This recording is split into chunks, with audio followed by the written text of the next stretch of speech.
साथियों नमस्कार। आज हम कक्षा 11 भूगोल, किताब का नाम है भारत भौतिक पर्यावरण। इसके पाठ 1 की शुरुआत करेंगे। पाठ का नाम है भारत की स्थिति। देखो, किताब को शुरुआत करने से पहले और जो किताब में जो मैटर दिया हुआ है उसको डायरेक्ट समझने से पहले हमें उसका कुछ बेसिक नॉलेज होना बहुत जरूरी है। अगर बेसिक नॉलेज हमें होगा तो किताब को पढ़ने में और उसके हर लेसन को पढ़ने में बहुत ही आनंद आएगा। तो अपना शुरुआत करते हैं आज पाठ 1 की। भारत स्थिति अपना पाठ का नाम है। देखो, प्रारंभ में हमारी जो पृथ्वी थी वो एक जलता हुआ आग का गोला था और इसे काफी समय बाद इसको ठंडा होने में बहुत सारा समय लगा। धीरे धीरे ये आग का गोला ठंडा हुआ और इस पर जल की उत्पत्ति हुई। हमारी जो पृथ्वी है इसको प्रारंभ में 2 भागों में बांटा गया भाई। एक भाग जो था उसका नाम यानी हम कह सकते हैं स्थल भाग, और एक भाग जो है वो है आपका जलीय भाग। स्थल भाग को प्रारंभ में पेंजिया कहा जाता था और जलीय भाग को प्रारंभ में पैंथालासा कहा जाता था। यानी कि पेंजिया किसका पर्यायवाची है? स्थल भाग का, और पैंथालासा जलीय भाग का पर्यायवाची है। अब बात करें कि हमारा जो स्थल भाग है, यानी कि आज जो हम पृथ्वी पर 7 महाद्वीप पढ़ते हैं, उन्हीं तरीके से पहले प्रारंभ में एक ही महाद्वीप हुआ करता था। यही एक महाद्वीप कुछ भूगर्भिक घटनाओं के कारण आगे चलकर टूटकर 2 भागों में बंट जाता है। एक भाग इसका उत्तर की ओर चला जाता है और एक भाग इसका दक्षिण की ओर चला जाता है। यानी कि दोनों किसके पार्ट हैं? पेंजिया के ही पार्ट हैं, लेकिन ये अलग अलग हो गए हैं। इसका जो उत्तरी भाग था उसका नाम कर दिया गया अंगारा लैंड, और जो दक्षिणी भाग था इसका नाम हो गया गोंडवाना लैंड। यानी कि जो प्रारंभ में एक महाद्वीप पेंजिया हुआ करता था, अब वही पेंजिया टूट करके 2 भागों में बट गया, और जो हमारा जलीय भाग है वो पैंथालासा इनके मध्य आ गया।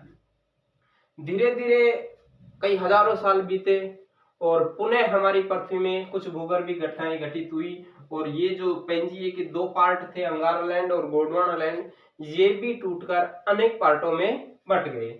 यानी कि आज का हमारा जो हम पृथ्वी पे 7 महाद्वीप पढ़ते हैं, एक तो अपना एशिया, यूरोप, उत्तरी अमेरिका, दक्षिण अमेरिका, अफ्रीका, ऑस्ट्रेलिया और अंटार्कटिका। यही आपके पेंजिया के 2 पार्ट आगे चल करके 7 पार्टों में बट गए, यानी कि जिन्हें हम आज 7 महाद्वीप कहा करते हैं। एशिया, यूरोप, उत्तरी अमेरिका, दक्षिणी अमेरिका,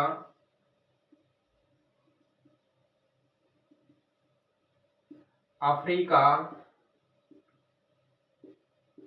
और ऑस्ट्रेलिया,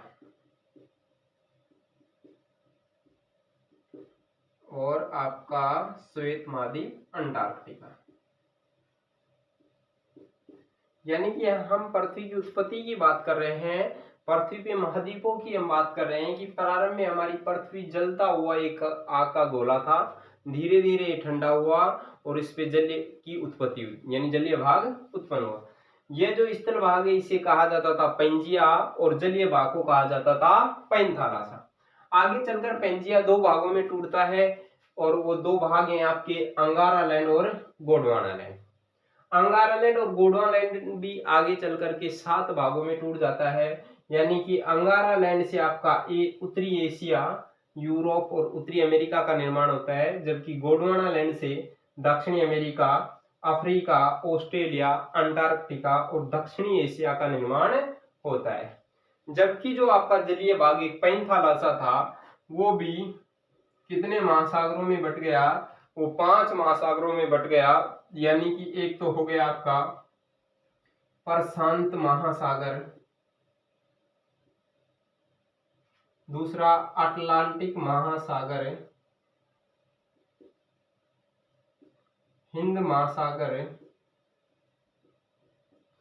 दक्षिणी ध्रुव महासागर और उत्तरी ध्रुव महासागर। ये हमारी पृथ्वी का महाद्वीप और महासागरों की उत्पत्ति है। आगे हम बात करेंगे हमारे भारत की स्थिति, यानी कि ये जो भारत की स्थिति है, ये हमें पहले संसार के बारे में इसकी जानकारी लेनी है और उसके बाद में फिर अपने भारत की जानकारी लेनी है। संसार की हम बात करें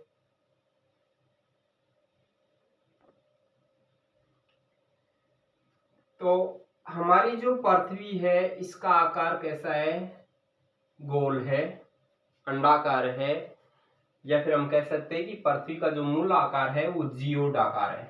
कैसा आकार है, जियोड आकार, यानी टेढ़ टाढ़ आकार है। जैसे अपना जो मुंह है ना, इस तरीके से अपन कहेंगे कि मुंह है कैसा, गोल। लेकिन देखो कहीं पे हिमालय पर्वतमाला उठी हुई है, तो कहीं पे मेरियाना ट्रेंच धंसा हुआ है, कहीं पे सवाना घास के मैदान है।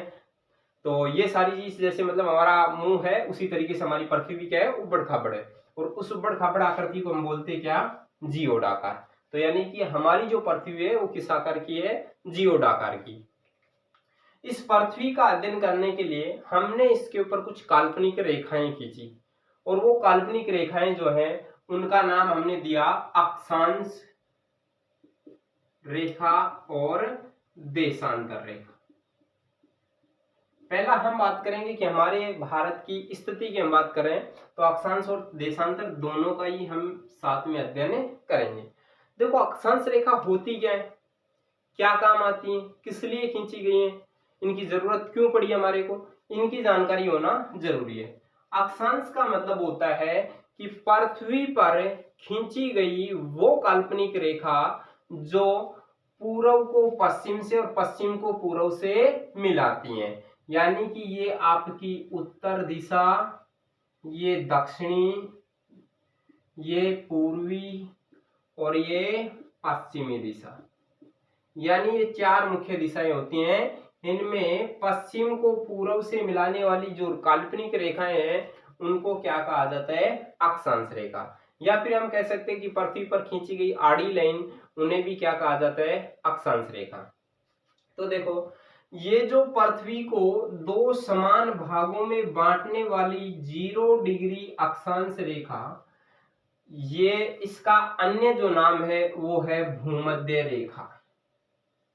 भूमध्य रेखा यानी पृथ्वी या भूमि के मध्य से होकर गुजर रही है, इसलिए इसका नाम क्या रखा गया, भूमध्य रेखा। और भी इसके नाम है जैसे विषुवत रेखा, विषुवत रेखा। साथ ही साथ हम बात करेंगे कि जो 0 डिग्री अक्षांश रेखा है, भूमध्य रेखा है, वो हमारी पृथ्वी को 2 भागों में बांटती है। इसका जो उत्तरी पार्ट है उसको तो हम कहेंगे पृथ्वी का उत्तरी गोलार्ध, जबकि इसका जो दक्षिणी भाग है उसे हम कहेंगे पृथ्वी का दक्षिणी गोलार्ध। यानी गोलार्ध का मतलब है गोले का आधा, यानी ऊपर आधा गोला है और आधा गोला ही नीचे है। इसके साथ साथ टोटल अक्षांशों की हम बात करें, अक्षांश की परिभाषा हमने पढ़ ली, ये पृथ्वी पर खींची गई वो काल्पनिक रेखा जो पश्चिम को पूर्व से और पूर्व को पश्चिम से मिलाती है, अक्षांश रेखा कहलाती है।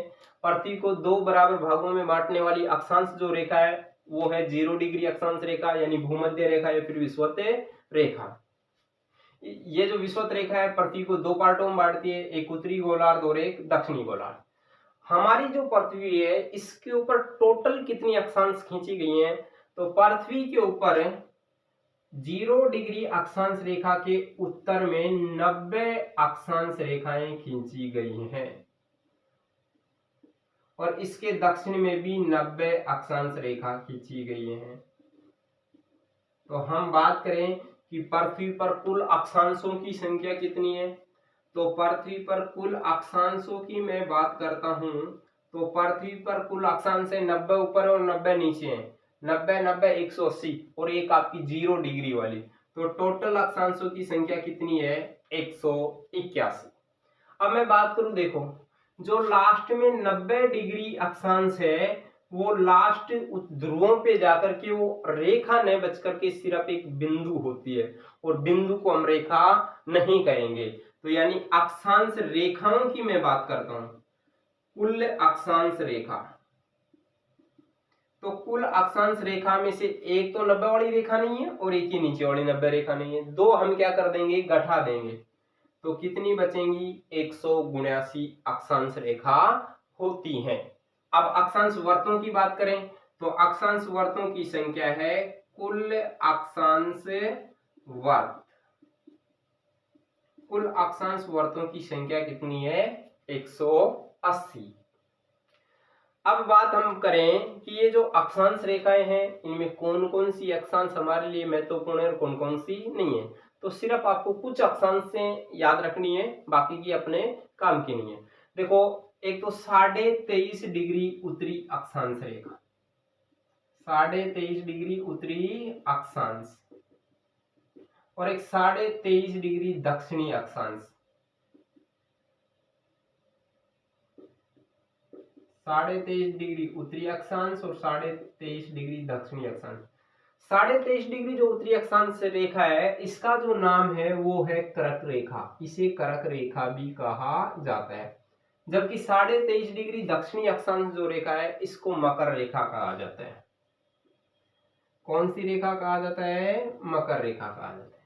इसके बाद में 66.5 डिग्री उत्तरी जो अक्षांश है उसको कहा जाता है आर्कटिक वर्त। कौन सा वर्त है, आर्कटिक। और 66.5 डिग्री जो दक्षिणी अक्षांश है उसे कहा जाता है अंटार्कटिक वर्त।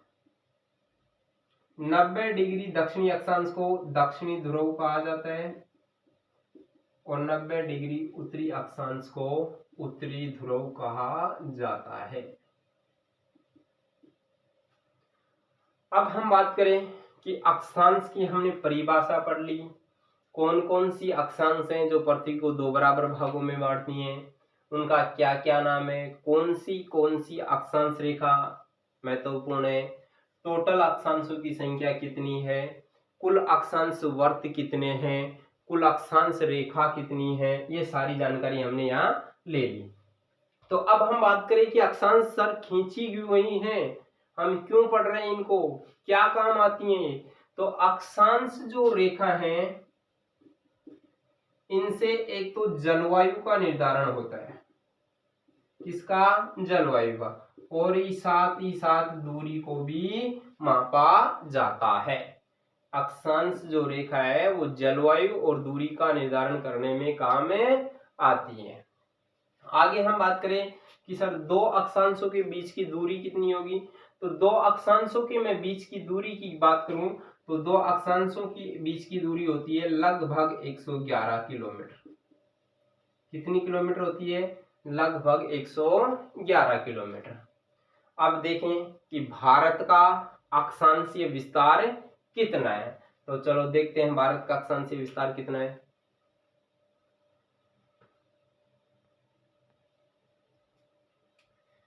तो भारत के अक्षांशीय विस्तार यानी कि हम देखेंगे कि भारत कितनी कितनी अक्षांशों के बीच में स्थित है। तो पहले हम इसको मानचित्र की सहायता से देखेंगे।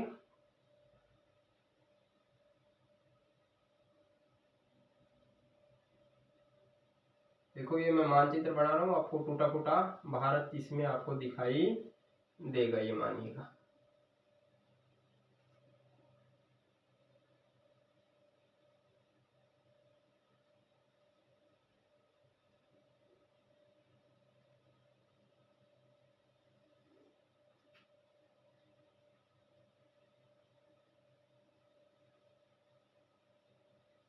ये श्रीलंका है, ये अपने कुछ द्वीप हैं, इधर अपना कुछ द्वीप है और इधर कुछ देश है।